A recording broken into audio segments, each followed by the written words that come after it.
けでもないでしょ。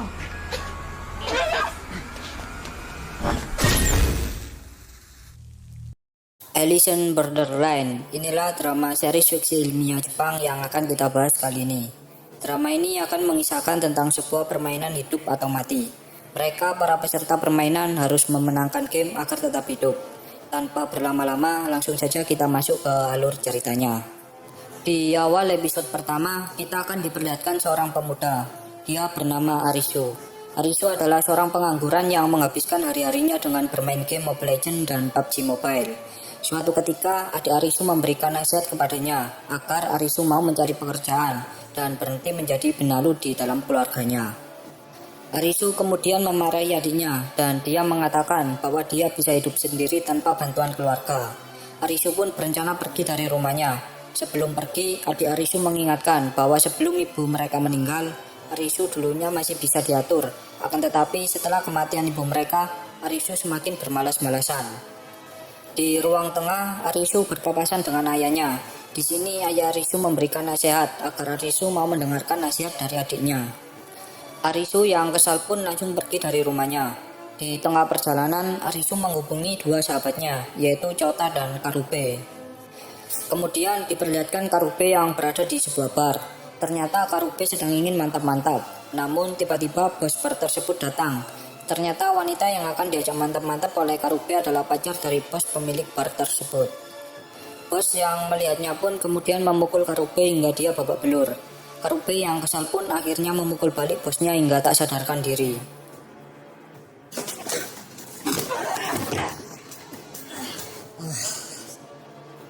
Kembali ke Arisu yang mencoba menghubungi Chota. Terlihat Chota bekerja di sebuah perusahaan. Kemudian Chota memberikan uang kepada ibunya. Ternyata Chota adalah orang yang sangat berbakti kepada ibunya. Ibu Chota yang selalu meminta uang kepadanya membuat Chota stres, dan Chota menghiburkan dirinya dengan bermain bersama kedua sahabatnya, yaitu Arisu dan Karube. Arisu yang belum mendapatkan balasan dari teman-temannya meluangkan waktunya untuk bermain salah satu game. Namun tiba-tiba Karube membalas pesan dari Arisu dan mengatakan bahwa dia baru saja dipecat dari pekerjaannya. Kemudian Chota juga membalas bahwa dia sekarang sedang balas kerja. Arisu kemudian mengatakan bahwa dia sekarang juga berniat minggat dari rumahnya. Dan mereka pun berencana bertemu di seberang jalan di sebuah kota. Arisu mengatakan bahwa hari ini sangat membosankan sekali dan merasa hari ini adalah hari yang sial menurutnya. Kini mereka pun bertemu satu sama lain. Di sini mereka saling bercerita satu sama lain tentang hari sekarang yang sangat membosankan. Karube mengatakan kepada Arisu agar Arisu berhenti bermain bersama mereka. Sebab Arisu adalah orang kaya, tak seharusnya Arisu seperti begini. Arisu pun tertawa bahagia. Arisu mengatakan bahwa mereka berdualah tempat Arisu untuk menghibur diri. Karube yang mendengarkan ucapan Arisu pun langsung menggendong Arisu menuju ke tempat keramaian.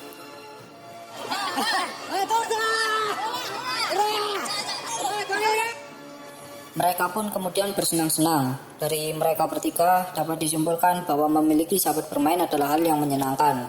Arisu pun merasa bahwa kehidupan di luar juga tak kalah menyenangkan daripada bermain sebuah game. Saat mereka lagi asik bersenang-senang, tiba-tiba lampu lalu lintas di tempat tersebut menjadi warna hijau, yang berarti waktunya seluruh kendaraan untuk mulai berjalan. Mereka yang panik pun berencana berlari untuk menyeberangi jalan di tengah keramaian kendaraan. Tak disangka ada sebuah tabrakan mobil yang diakibatkan oleh ulah mereka. Mereka yang melihat polisi datang ke tempat kejadian pun berusaha melarikan diri dari sana. Bukannya merasa panik, mereka malah menganggap bahwa hal tersebut sangat menyenangkan. Mereka pun berencana bersembunyi di sebuah toilet untuk menghindari pengejaran polisi. Di dalam toilet, mereka tertawa terbahak-bahak sebab hal tersebut bagi mereka adalah sebuah permainan yang menyenangkan. Tak selang beberapa lama, ada yang menggedor-gedor pintu toilet mereka. Akan tetapi tiba-tiba listrik di tempat tersebut mati. Mereka pun panik satu sama lain, sebab sebelumnya tak pernah sama sekali terjadi pemadaman listrik di kota tersebut.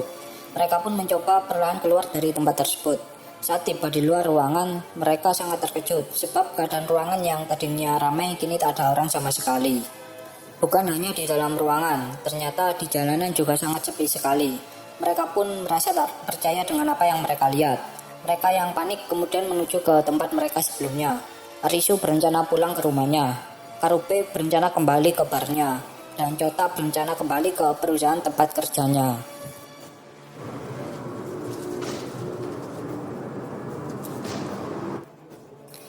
Di dalam bar, Karube memanggil-manggil selingkuhannya yang bernama Emma, namun tidak ada respon sama sekali. Kemudian Chota yang menemukan sebuah pesan dari bosnya untuk menyelesaikan tugasnya. Akan tetapi Chota merasa heran sebab di dalam kantor tersebut tak ada orang sama sekali.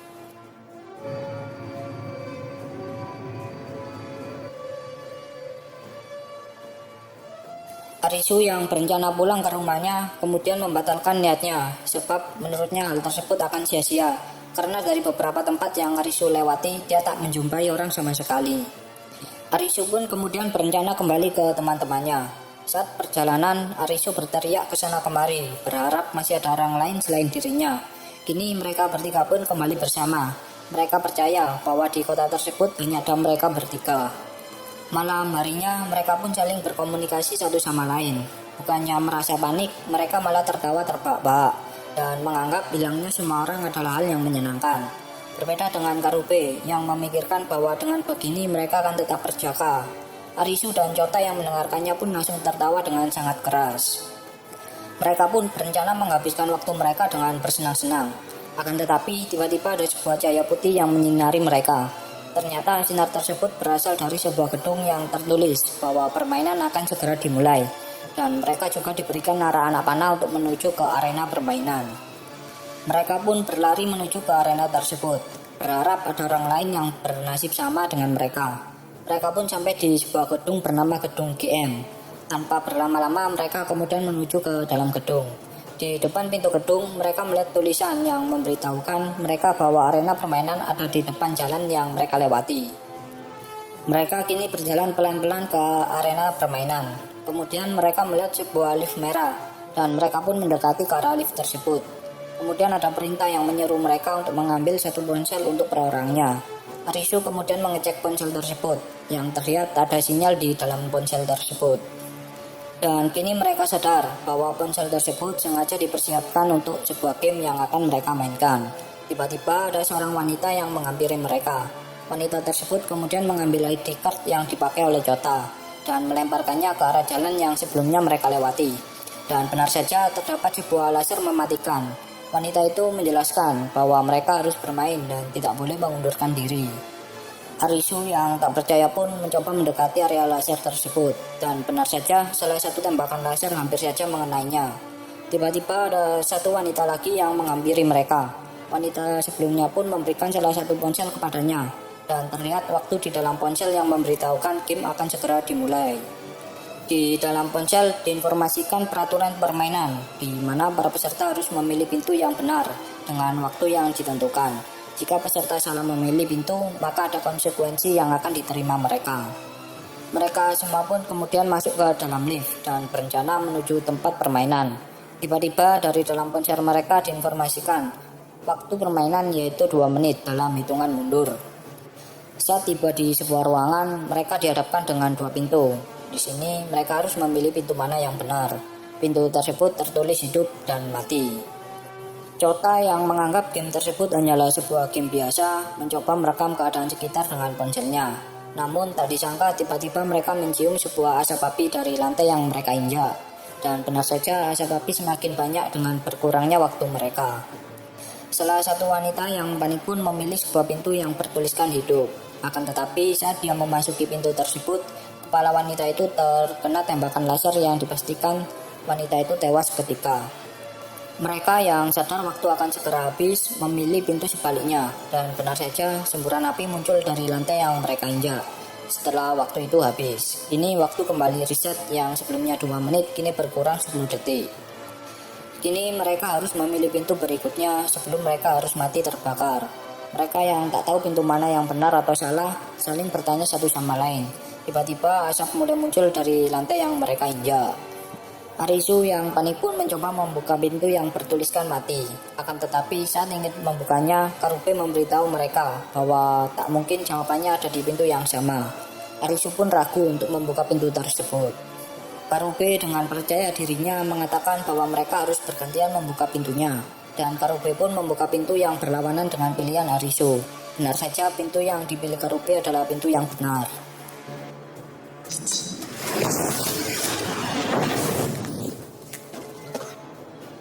Mereka semua sadar, ternyata jika mereka berhasil melewati beberapa pintu, maka waktu sedikit demi sedikit akan berkurang. Karube kemudian menyuruh wanita sebelumnya untuk membuka pintu berikutnya. Akan tetapi wanita tersebut tak mau membuka pintunya. Karube kemudian menyuruh Arisu untuk berpikir, sebab ini adalah sebuah permainan dan Arisu sangat ahli dalam sebuah permainan. Arisu kemudian membentak Karube, sebab game yang dimainkannya bukan game mematikan seperti ini. Karube yang kesal pun kemudian memukul Arisu hingga terjatuh. Arisu kemudian menyadari beberapa hal. Dia ingat sebuah mobil yang terparkir di seberang jalan sebelum mereka memasuki gedung tersebut. Arisu kemudian menggunakan pikirannya, dan benar saja pilihan dari Arisu adalah benar.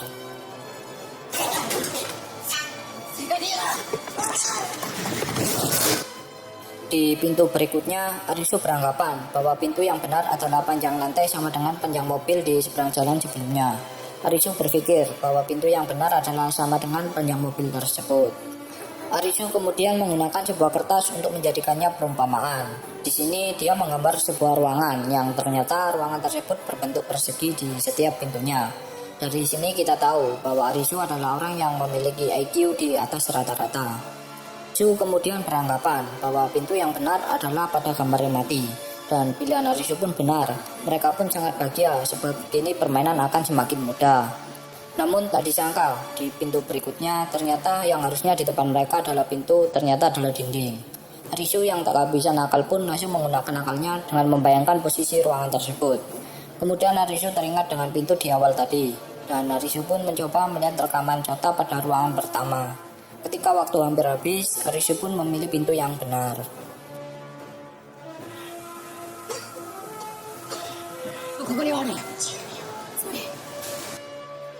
Akan tetapi kaki dari Chota harus terbakar yang membuatnya kesakitan, dan mereka pun kini berhasil menyelesaikan permainan pertama mereka.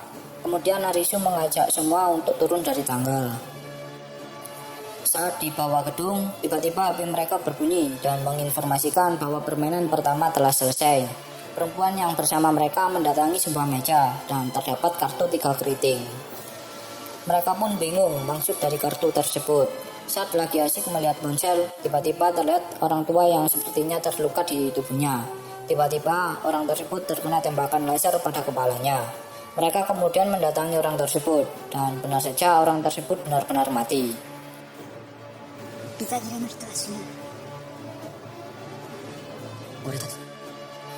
Sebelum episode pertama berakhir, kita diperlihatkan seorang wanita yang entah itu siapa, dan episode pertama pun berakhir.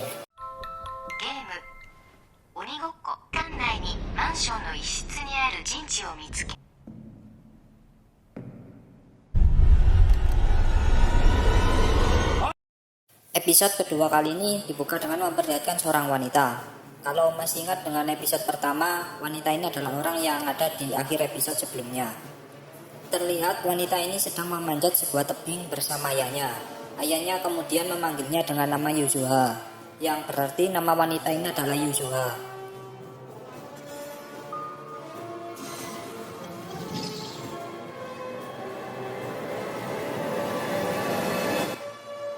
Dan episode kedua pun dimulai. Di awal episode kita diperlihatkan Arisu yang masuk ke sebuah mobil. Terlihat Arisu yang mencoba menghidupkan beberapa mobil, akan tetapi usahanya sia-sia. Arisu juga melihat sayuran di sebelahnya yang sudah membusuk. Kemudian terlihat Arisu dan Chota yang berada di sebuah rumah. Terlihat juga kaki Chota yang sudah diperban. Kalau ingat episode sebelumnya, kaki Chota ini sempat terbakar pada akhir permainan. Chota mengatakan bahwa semua benda yang menggunakan aliran listrik tak ada yang berfungsi sama sekali. Ternyata Chota adalah orang yang ahli di bidang IT. Chota juga menjelaskan bisa saja hal ini terjadi karena serangan elektromagnetik, yang mana semua benda yang beraliran listrik tidak bisa berfungsi. Arisu kemudian bertanya ke Chota, lantas bagaimana dengan telepon yang mereka gunakan sebelumnya? Chota pun hanya menggeleng-gelengkan kepalanya. Terlihat Karube bersama seorang wanita sebelumnya. Ternyata nama wanita tersebut adalah Shibuki. Karube dan Shibuki pergi ke sebuah toko peralatan dapur. Barangkali mereka menemukan sebuah alat yang dapat mereka pakai untuk memasak. Lalu kita diperlihatkan mereka berempat yang sedang makan bersama. Di sini mereka menggunakan cahaya senter sebagai pengganti api. Entah bagaimana caranya. Mereka pun saling bercerita satu sama lain. Shibuki kemudian bertanya kepada Arisu, Chota, dan Karube tentang bagaimana mereka bisa berada di tempat ini. Mereka pun menjawab kalau mereka sebelumnya ada di sebuah toilet. Mereka bertiga pun bertanya kembali tentang Shibuki yang bisa berada di permainan. Ternyata Shibuki sebelumnya lagi asik mantap-mantap bersama bos kerjanya.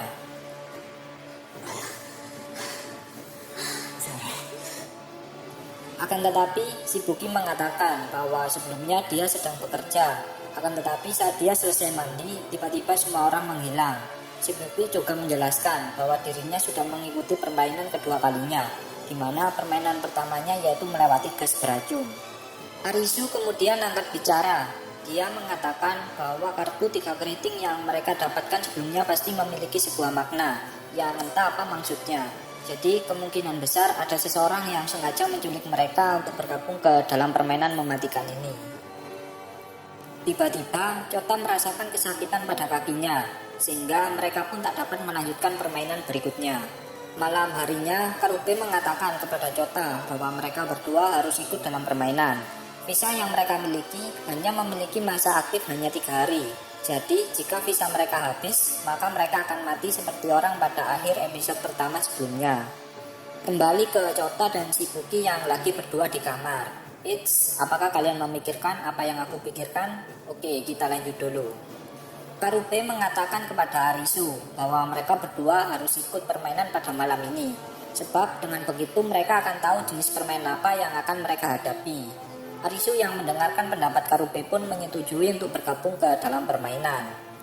Kemudian kita beralih ke seorang wanita yang ternyata wanita itu adalah Yuzuha yang ada di awal film sebelumnya. Kalau dilihat-lihat cantik juga ya. Yuzuha pun menghampiri para peserta permainan yang ada di tempat tersebut dan mengambil satu ponsel sesuai peraturannya. Lalu ada seseorang yang bertanya kepada Yuzuha tentang apa maksud dari permainan ini. Yuzuha pun menghiraukan pria tersebut. Tiba-tiba Arisu dan Karube pun datang. Mereka berdua juga mengambil ponsel sesuai peraturan yang ditentukan. Terlihat kali ini jumlah peserta lebih banyak dari sebelumnya. Diperlihatkan seorang pria berjaket putih yang sepertinya dia memiliki kecerdasan tinggi layaknya Arisu. Terlihat di dalam ponsel tersebut gambar kartu 5 skop. Arisu bertanya kepada Karube maksud dari kartu tersebut. Tiba-tiba seorang pria bertopi hitam menghampiri mereka. Pria tersebut mengatakan arti-arti dari setiap gambar di dalam kartu. Kartu gambar keriting adalah kerjasama tim. Kemudian kartu gambar wajib adalah permainan kecerdasan. Dan kartu gambar hati adalah permainan pengkhianatan. Arisu kemudian bertanya tentang maksud dari jumlah gambar dari dalam kartu. Orang tersebut pun menjawab bahwa jumlah gambar dalam kartu akan menentukan tingkat kesulitan permainan. Permainan pun dimulai. Permainan kali ini mereka harus menemukan sebuah bom di dalam ruangan dan mereka harus mematikan bom tersebut sesuai dengan waktu yang ditentukan. Di sisi lain, mereka akan dihadapkan dengan seorang penyerang yang entah maksudnya apa. Jadi, selain mencari ruangan tersebut, mereka juga harus bersembunyi dari penyerang tersebut. Kembali ke Chota, terlihat Chota sedang berdoa dan memohon ampunan kepada Tuhannya. Tiba-tiba Shibuki menghampiri Chota dan bertanya tentang apa yang dilakukan Chota. Chota menjawab bahwa dia saat kecil selalu ikut berdoa bersama ibunya. Shibuki kemudian mengatakan apakah Chota percaya kepada teman-temannya. Kembali ke Arisu dan Karube. Di sini mereka berdua pun mulai bergerak. Tiba-tiba orang bertopi hitam mengikuti mereka dari belakang. Terlihat Yuzuha yang sedang berlari dari area gedung. Dan diperlihatkan juga seorang pria berjaket putih yang sedang santai berjalan di area gedung.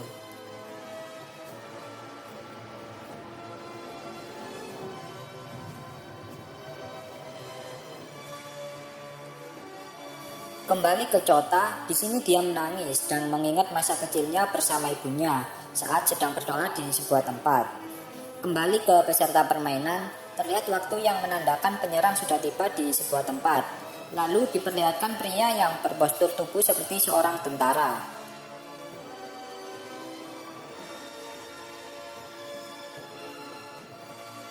Tiba-tiba Yuzuha berlari dan menuruni lantai gedung dengan memanjat tembok. Dapat diketahui Yuzuha sebelumnya adalah seorang pendaki dan dipastikan dia memiliki kelincahan. Arisu dan Karube pun heran dengan suara tembakan pada lantai atas. Mereka pun mengintip dari balik dinding. Dan benar saja ada seseorang bertopeng kuda yang membawa sebuah senjata. Mereka bertiga pun melarikan diri dari tempat tersebut.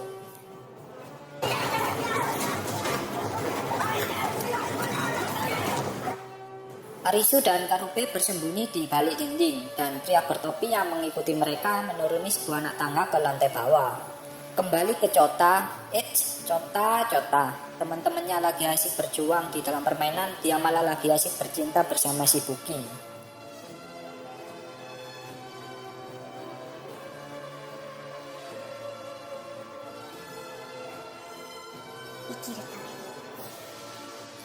Kembali ke permainan, pria bertopi yang mengikuti Arisu dan Karube pun tertembak dan dia dipastikan tewas seketika.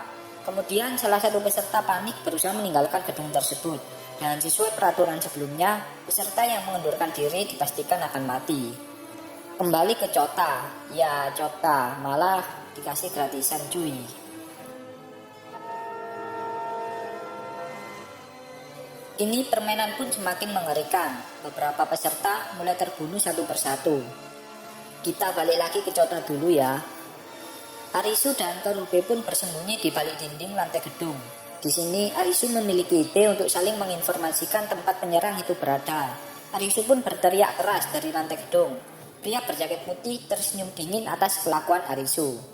Yusua yang mendengarkan saran dari Arisu kemudian berteriak dan menginformasikan bahwa penyerang menuju lantai 4. Yusua menyuruh seluruh peserta yang ada di sana untuk segera melarikan diri. Kini terlihat waktu yang tersisa 8 menit. Arisu yang melihat salah satu pria yang sedang ditembaki berusaha menolongnya. Arisu menghampiri peserta tersebut dan mengajaknya melarikan diri dari sana.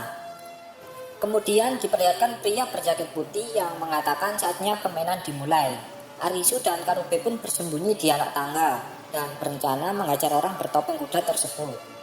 Tiba-tiba pria berpostur tentara menghampiri mereka dan mengatakan bahwa dia juga akan mengajar orang bertopeng kuda tersebut. Di sini pria berpostur tentara mengajak Karube untuk membantunya mengajar orang bertopeng kuda itu. Arisu yang melihat percakapan mereka berdua berencana menginformasikan tempat penyerang itu berada sehingga mereka bisa menyusun rencana. Terlihat Yusua yang menuruni sebuah lantai gedung dari luar dinding. Yusua dan Arisu pun berencana mencari ruangan tempat bom tersebut berada dan sesuai dengan misi dari permainan itu. Kini Karube dan pria berpostur tentara melaksanakan rencana mereka. Salah seorang teman dari pria berpostur tentara mencoba memancing pria bertopeng kuda tersebut. Akan tetapi pria berpostur tentara mengkhianati temannya dan temannya pun tewas tertembak pria bertopeng kuda itu. Pria berpostur tentara pun memulai rencananya. Di sini terjadi perkelahian di antara mereka bertiga, yaitu Karube, pria berpostur tentara, dan orang bertopeng kuda. Namun tak disangka orang bertopeng kuda itu pun sangatlah kuat.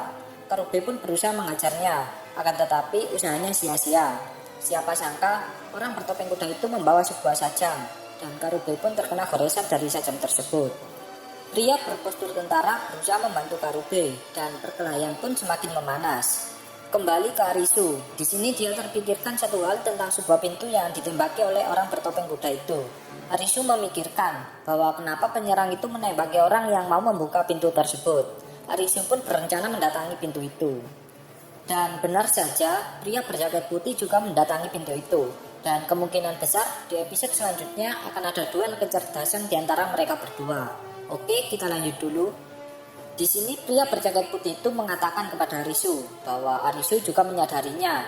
Arisu yang tahu waktu tinggal sedikit lagi berusaha membuka pintu tersebut dan benar saja pintu tersebut berhasil dibuka. Di dalam ruangan tiba-tiba muncul orang bertopeng kuda lagi yang ternyata dia penjaga ruangan tersebut. Mereka pun menghindari tembakan dari penyerang itu. Pria berjaket putih yang kesal pun langsung menyetrumnya dengan alat yang dibawanya. Namun siapa sangka dia kini kembali bangkit. Mereka berdua pun kini terpisah. Arisu berada di ruangan tempat mematikan bom dan pria berjaket putih itu ada di balik pintu masuk. Arisu kemudian membaca sebuah tulisan di dalam ruangan, di mana mereka harus menekan tombol bersamaan agar bom itu bisa mati. Arisu kemudian berteriak bahwa ruangan yang mereka cari ada di apartemen nomor 406 dan dia membutuhkan bantuan untuk mematikan bom tersebut.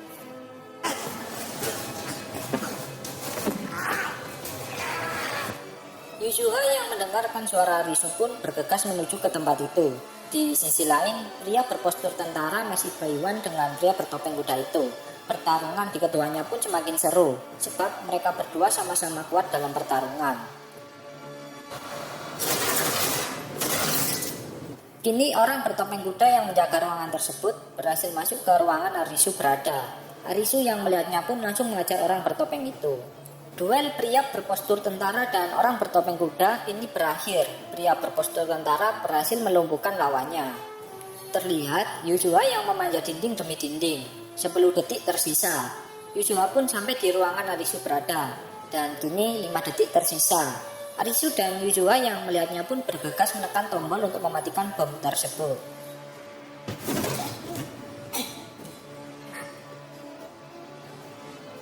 Dan mereka pun berhasil mematikan bom itu. Dan permainan pun selesai. Di sisi lain, orang bertopeng kuda membuka topengnya. Dan benar saja, ternyata dia adalah seorang ibu-ibu. Tiba-tiba, kalung yang dipakai ibu-ibu itu meledak. Dan dia pun dipastikan tewas. Kembali ke Karube. Di sini dia melihat salah satu handphone milik orang bertopeng kuda yang tertulis game over. Yang berarti dia juga sedang menjalankan permainan. Karube kemudian menemukan walkie-talkie milik teman pria berpostur tentara yang mengatakan bahwa jawaban ada di mereka dan pergilah ke pantai yang entah maksudnya apa. Dan episode kedua pun berakhir. 嫌なこと全部忘れられた。真夏にかき氷うどん作った時だよな。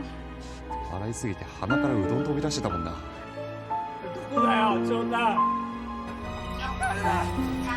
Episode ketiga kali ini dibuka dengan memperlihatkan Arisu yang tengah trauma akibat kematian ibu-ibu bertopeng kuda.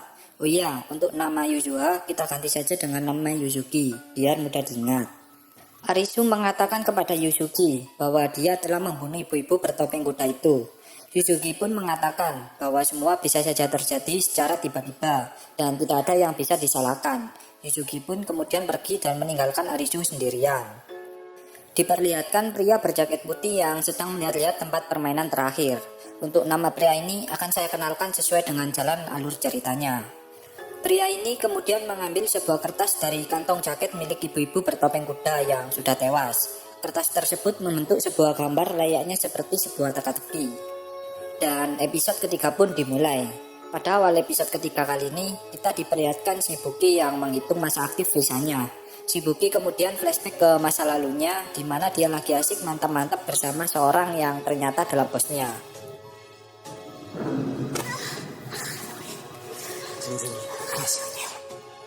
Shibuki melakukan hal tersebut demi sebuah kenaikan jabatan kerjanya.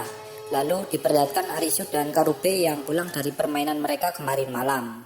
Mereka bertiga pun tampak bahagia sebab bisa berkumpul bersama kembali. Karube kemudian menunjukkan walkie-talkie yang ditemukannya saat permainan. Karube menjelaskan bahwa ada seseorang yang berbicara dari walkie-talkie untuk menyuruhnya pergi ke pantai. Arisu kemudian memotong pembicaraan dan mengatakan apakah pantai ada hubungannya dengan semua orang yang menghilang. Karube yang mendengarkan pendapat Arisu hanya terdiam dengan tatapan bingung. Kemudian Shibuki mengatakan bahwa kaki Chota mengalami cedera dan visa mereka akan habis hari ini. Jadi untuk mencari pantai mereka harus memperpanjang visa dahulu. Karube yang mendengarkan ucapan Shibuki kemudian mengajak mereka bermain bersama malam ini juga. Dan Karube berjanji akan melakukan apapun agar mereka semua bisa selamat. Arisu kemudian menyantaikan dirinya sambil mengingat kejadian kemarin malam. Dia juga berhalusinasi melihat ibu-ibu bertopeng kuda yang telah mati, yang ternyata dia adalah Shibuki. Shibuki kemudian bertanya kepada Arisu tentang apa yang sedang dipikirkannya.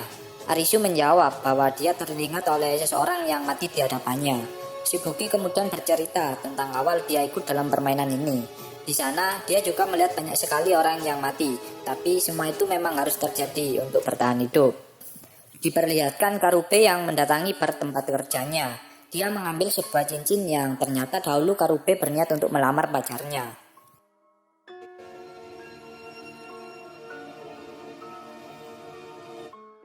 Malam pun tiba. Kini beberapa tempat sudah membuka pendaftaran permainan. Terlihat Arisu, Chota, dan Shibuki yang menunggu kedatangan Karube dari bar tempat kerjanya. Shibuki mengatakan bahwa permainan hanya terjadi malam hari. Jika mereka terlambat mendaftarkan diri, maka Shibuki dan Chota akan mati. Saat ingin bergegas pergi, tiba-tiba Karube datang, dan Chota yang melihatnya pun memarahi Karube karena kelakuannya. Arisu yang melihat keadaan semakin memanas mengajak mereka semua untuk segera pergi ke tempat permainan. Mereka pun kini berjalan ke tempat permainan terdekat, dan tempat permainan terdekat adalah sebuah taman wisata. Mereka pun kemudian masuk ke arena permainan tersebut. Di dalam arena permainan, mereka disediakan 3 benda untuk dipakai nantinya, yaitu kacamata canggih, ponsel, dan beberapa senjata tajam. Mereka pun saling bertanya satu sama lain tentang permainan apa yang akan mereka lakukan.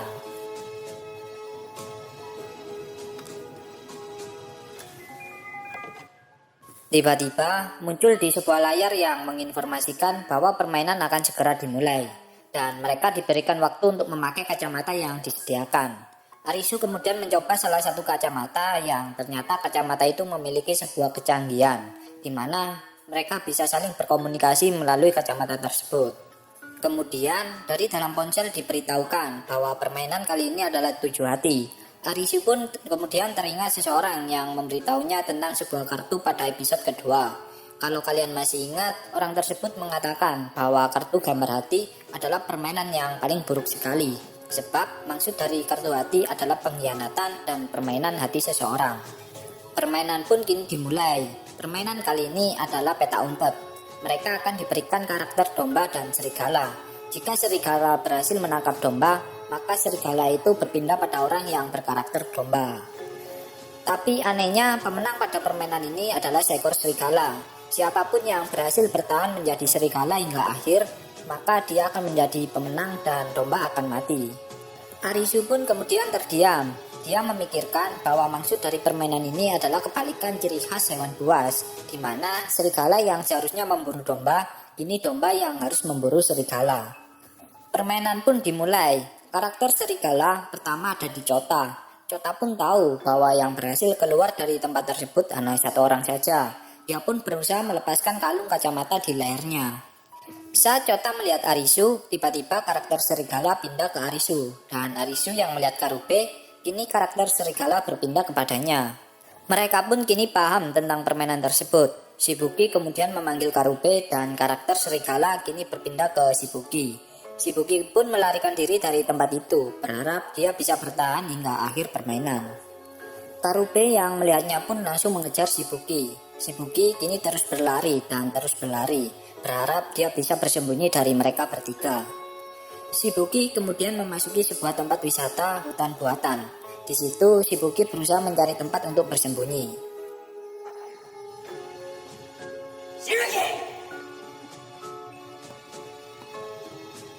Di sisi lain, Chota merasa kesulitan dalam berjalan dan mengajak teman-temannya untuk bekerja sama. Kembali ke Shibuki yang kini berhasil ditangkap oleh Karube. Karube menyuruh Shibuki untuk melihatnya agar karakter serigala berpindah kepadanya. Shibuki pun melawan permintaan Karube, sehingga Karube harus menggunakan sedikit kekerasan kepadanya, dan kini karakter serigala pun berpindah ke Karube. Terjadilah pertarungan di antara mereka berdua. Shibuki yang melihat bekas luka di perut Karube berusaha memukulnya di bagian perut, hingga Karube merasakan kesakitan. Arisu pun datang dan berniat melerai mereka. Akan tetapi, karakter serigala berpindah ke Arisu setelah Karube melihatnya.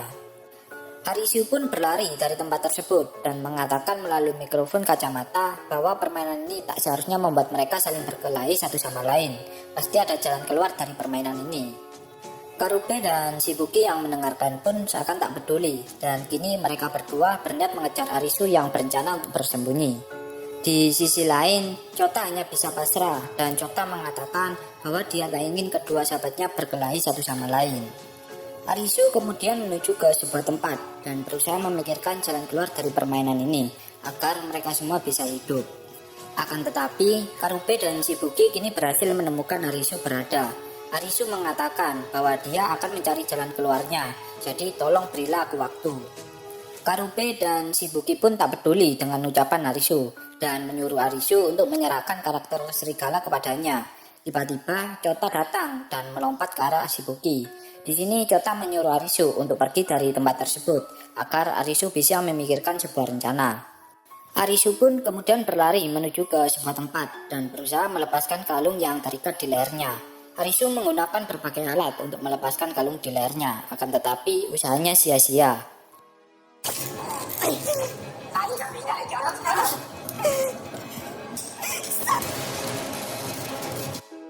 Arisu pun kini mulai menyerah dan tak tahu apa yang harus dilakukannya. Arisu kemudian meminta maaf kepada teman-temannya sebab dia tak menemukan solusi pada permainan kali ini. Kemudian terlihat Karube yang berjalan sempoyongan, seakan dia merasakan kesakitan pada salah satu tubuhnya. Lalu diperlihatkan flashback masa lalu Arisu, di mana pada saat itu ayah dari Arisu merayakan ulang tahun adik Arisu. Dari sini kita tahu bahwa orang tua Arisu melakukan pilih kasih kepada anaknya, di mana ayah Arisu lebih perhatian kepada adiknya. Arisu pun menangis dan menyuruh teman-temannya untuk membiarkannya menjadi serigala. Karube pun terjatuh ke tanah. Dia sudah tak sanggup jalan lagi. Di sisi lain, Chota masih menahan Shibuki agar tak mengejar Arisu. Di sini Karube kembali mengingat masa lalunya, di mana dia ingin berniat melamar pacarnya. Akan tetapi pada saat itu waktunya masih belum tepat. Kembali ke masa lalu Arisu, di mana dia terlihat diasingkan oleh keluarganya, dan seakan dia dianggap tak ada oleh keluarganya. Tiba-tiba Arisu teringat Karube dan Chota yang mendatangi rumahnya. Arisu pun tertawa akibat kelakuan konyol mereka berdua. Arisu yang sebelumnya merasakan emosi, kini menjadi tertawa akibat ulah kedua sahabatnya. Kemudian Arisu teringat masa-masa bersama kedua sahabatnya, di mana hanya bersama mereka lah Arisu bisa tertawa bahagia.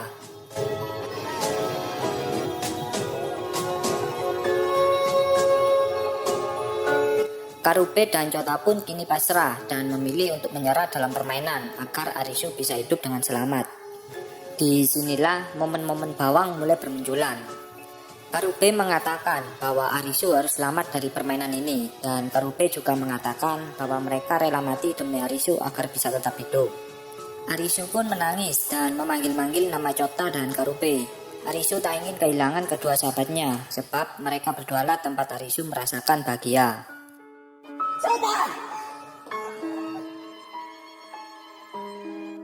Arisu terus memanggil-manggil nama Chota dan Karube, akan tetapi tak ada respon sedikit pun. Karube dan Chota pun bersembunyi dari Arisu agar Arisu bisa memenangkan permainan.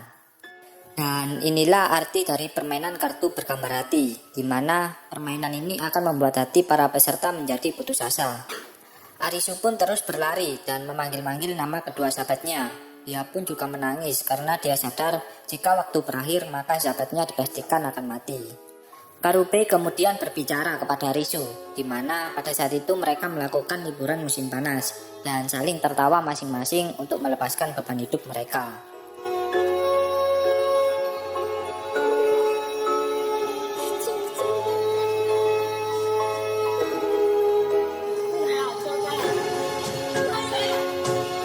Chota kemudian menyaut pembicaraan Karube dan mengatakan bahwa pada saat itu dia merasakan tak memiliki beban hidup sama sekali. Arisu pun semakin menangis dan memanggil-manggil nama Karube dan Chota.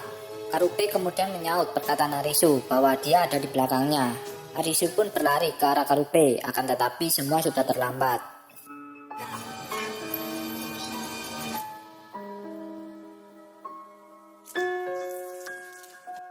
Kini kedua sahabatnya pun tewas. Arisu pun merasakan kesedihan yang begitu mendalam, sebab ini tempat dia menghibur diri sudah tidak ada lagi. Kedua sahabatnya yang selalu membuatnya bahagia juga telah tewas. Arisu pun menangis sejadi-jadinya dan film pun berakhir.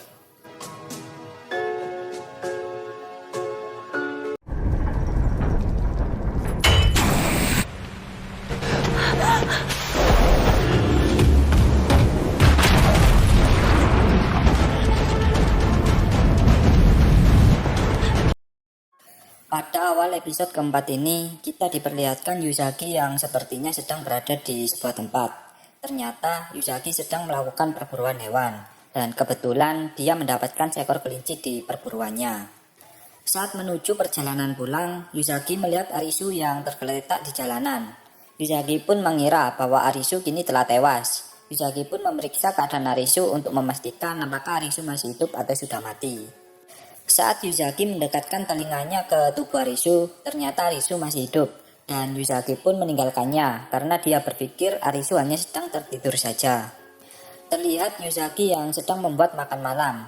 Dari sini kita tahu bahwa Yuzaki memiliki pengalaman untuk bertahan hidup di alam bebas. Ya, kita ketahui sebelumnya Yuzaki memang memiliki hobi melakukan pendakian di pegunungan bersama ayahnya. Keesokan paginya, Yuzaki mendatangi sebuah tempat yang sepertinya itu adalah perpustakaan. Di sisi lain, ternyata Yuzaki juga memiliki hobi membaca sebuah buku cerita. Saat pulang dari perpustakaan, dia melihat Arisu yang masih tergeletak lemas di jalanan yang sebelumnya dia lewati. Yuzaki pun kebingungan sebab sebelumnya dia melihat bahwa Arisu masih hidup. Akan tetapi mengapa Arisu masih tertidur lemas di jalanan? Dan episode keempat pun dimulai. Awal episode keempat ini dibuka dengan diperlihatkan masa lalu Yuzaki bersama ayahnya yang lagi asik melakukan pendakian. Ayah Yuzaki kemudian memohon kepada Tuhannya agar dirinya dapat mendaki gunung yang belum pernah didaki oleh satu orang pun. Yuzaki pun tersenyum bahagia ketika mendengarkan ucapan ayahnya itu. Yuzaki kemudian berdoa agar dirinya bisa selalu bersama ayahnya, sebab orang yang dimiliki Yuzaki hanyalah ayahnya saja. Dan ayah Yuzaki pun tersenyum mendengarkan ucapan anaknya itu. Kemudian kita diperlihatkan Yuzaki yang didatangi oleh beberapa reporter. Entah apa maksud dari semuanya itu. Saat Yuzaki memasuki rumahnya, dia bertanya kepada ayahnya tentang apa yang sedang terjadi. Ayah Yuzaki pun menjawab bahwa ada seseorang yang menulis artikel palsu yang mengatasnamakan ayahnya itu. Yuzaki pun bertanya kepada ayahnya mengapa dia membawa perlengkapan pendakian. Ayahnya pun menjawab bahwa dirinya akan pergi ke sebuah gunung. Yuzaki pun terkejut dan tidak bisa berkata apa-apa.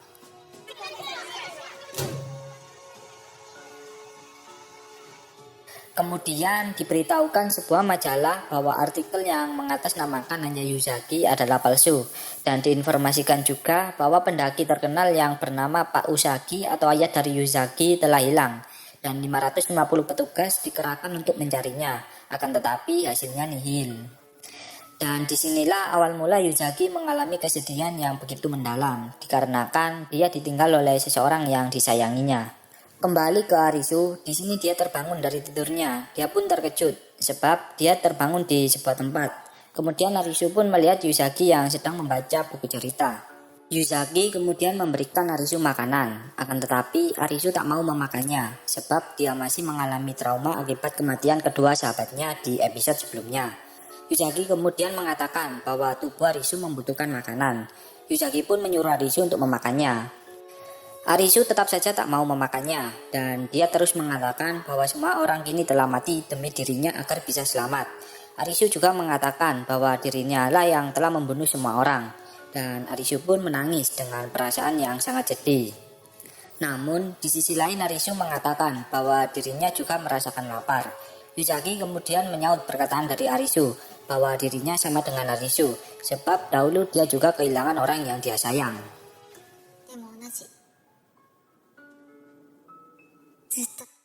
Arisu pun tetap menangis dan mengatakan bahwa dirinya tak pantas untuk hidup. Yuzaki pun kemudian mengatakan bahwa dia sudah memasakkan makanan untuk Arisu, jadi tolong makanlah. Keesokan paginya, terlihat Yuzaki yang bersiap-siap untuk pergi berolahraga untuk menyegarkan tubuhnya.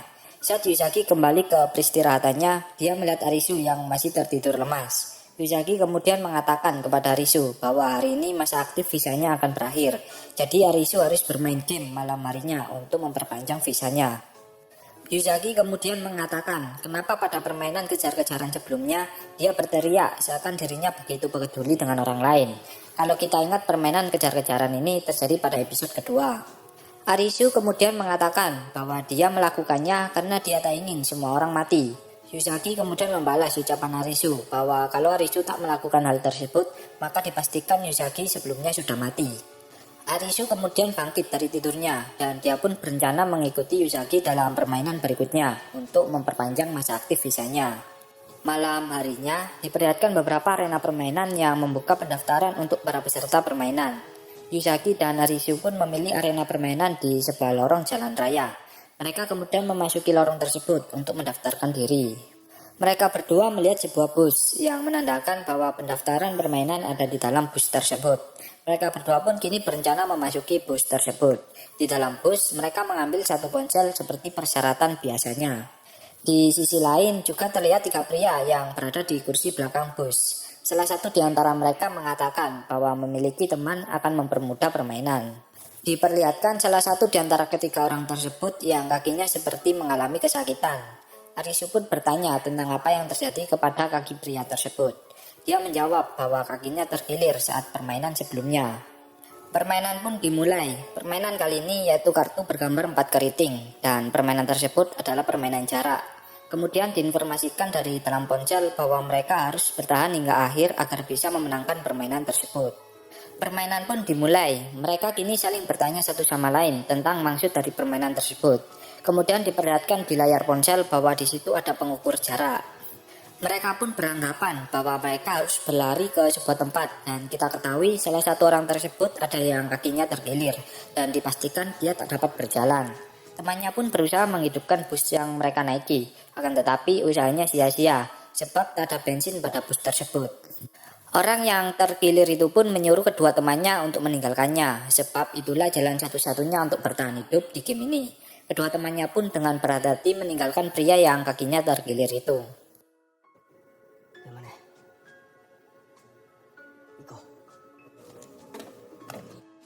Kini Arisu, Yuzaki, dan kedua orang lainnya berniat berlari ke sebuah tempat karena mereka berpikir bahwa itulah maksud dari permainan tersebut yang mengharuskan mereka untuk berlari. Arisu kemudian teringat Chota dan Karube yang mengatakan bahwa Arisu harus tetap hidup demi mereka berdua, dan kini semangat hidup Arisu pun kembali dan mereka pun kini mulai berlari menuju ke sebuah lorong jalan raya.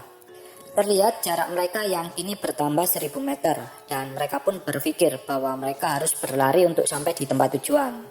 Saat di tengah perjalanan, mereka berhenti di sebuah peristirahatan yang di tempat tersebut terdapat beberapa air minum. Yuzaki kemudian menghentikan Arisu yang berencana meminumnya sebab dirinya takut ada sesuatu di botol minuman yang telah disediakan. Yuzaki kemudian memberikan air minumnya kepada Arisu dan Arisu pun membagi kepada kedua orang lainnya.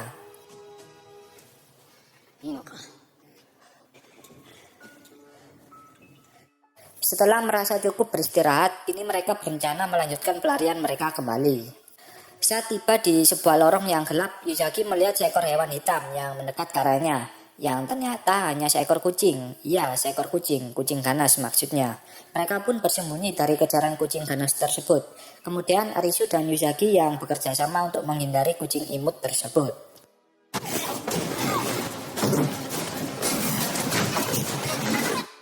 Di sisi lain, salah satu orang yang bersama mereka harus mati terbunuh oleh kucing imut tersebut. Akan tetapi dia juga berhasil menusukkan beberapa pisau ke tubuh kucing imut tersebut. Mereka pun dengan berhati-hati memilih untuk melanjutkan perjalanan, sebab waktu yang tersisa tinggal beberapa menit lagi.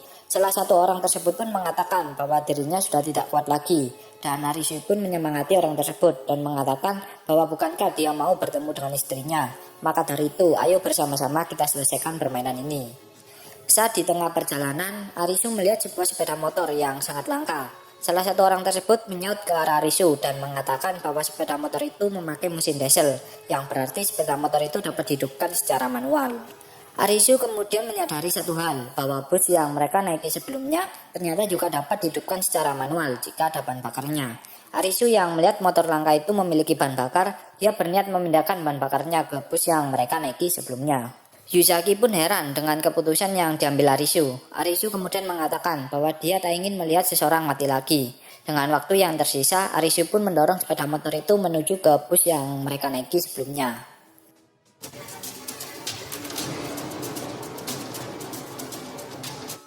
Yuzaki dan seorang pria berbaju putih itu pun memilih untuk melanjutkan pelarian mereka. Terlihat Arisu yang berusaha keras untuk menuju ke bus di awal permainan. Dia tak ingin ada orang yang mati lagi. Sudah cukup baginya melihat kematian kedua sahabatnya. Yuzaki dan pria berbaju putih pun sampai di ujung lorong tersebut, yang ternyata adalah jalan buntu. Mereka pun berniat menunggu Arisu dan seorang pria yang tergilir kakinya untuk tiba di tempat mereka berada. Arisu yang hampir tiba di bus awal permainan mencoba berteriak sekeras-kerasnya. Orang di dalam bus itu pun melihat Arisu dari kaca spion yang mendorong sepeda motor. Dia pun terkejut atas kelakuan Arisu. Waktu pun kini tinggal 5 menit lagi. Yuzaki dan pria berbaju putih itu pun merasa heran dengan sebuah getaran suara yang begitu keras. Ternyata suara itu berasal dari balik dinding di belakang mereka. Tiba-tiba keluar semburan air dari dinding tersebut. Mereka pun panik satu sama lain dan berniat berlari dari sana. Sialnya pria berbaju putih yang bersama Yuzaki pun harus terjatuh dan kini dia dipastikan tewas terseret oleh derasnya air di belakang mereka.